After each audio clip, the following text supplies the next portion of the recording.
শীতের সকালে প্লেটে যদি থাকে এই রেসিপি তাহলে সবাই বলে উঠবে কেয়া বাত কেয়া বাত। চলো আজকে সেই রেসিপিটাই তোমাদের সাথে শেয়ার করি। তাজা সবজি লাগবে, প্রত্যেকটাকে কেটে আমি এক জায়গায় ধুয়ে রেখে দিয়েছিলাম। ওদিকে কড়াইয়ে তেল গরম হলে দিয়ে দেবো কালো জিরা আর একটু লঙ্কা কুচি দিয়ে দেবো, তাতে আলাদা একটা স্মেল আসে। তারপর অ্যাড করে দেবো আলুটাকে ভালো করে নাড়ার পর যাতে আলুটা একটু নরম হয় তার জন্য আমি একটু নুন অ্যাড করে নিয়েছি।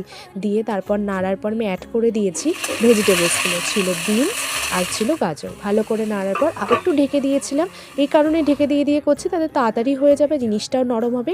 কাঁচা থাকলে ভালো লাগে না। আর কে রান্নার সময় এইভাবে দেখো যে জিনিসটা নরম হয়েছে কিনা, কমেন্টে জানিও।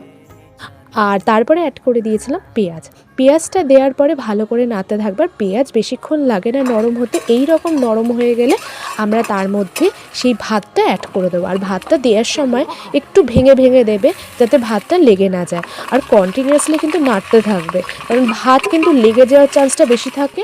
আর আঁচটাকে একটু কমিয়ে দেবে, বেশি বাড়িয়ে দিলে কিন্তু নিচ দিয়ে লেগে যাওয়ার চান্সটা বেশি। এবার অ্যাড করে দিয়েছিলাম লঙ্কা, তোমরা তোমাদের অনুযায়ী ঝাল এখানে অ্যাড করো। বাই দ্য ওয়ে, আমি কিন্তু ঝাল খেতে ভীষণ ভালোবাসি, তাই অনেকগুলো লঙ্কা দিয়েছি। এদিকে স্বাদ মতো নুন, স্বাদ মতো চিনি অ্যাড করে দিয়ে ভালো করে নাড়তে থাকবে।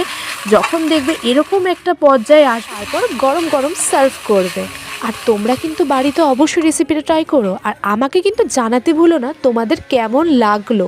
ভালো লাগলে কি অবশ্যই সাবস্ক্রাইব করে দিও, লাইক করতে ভুলো না। চলো বাই।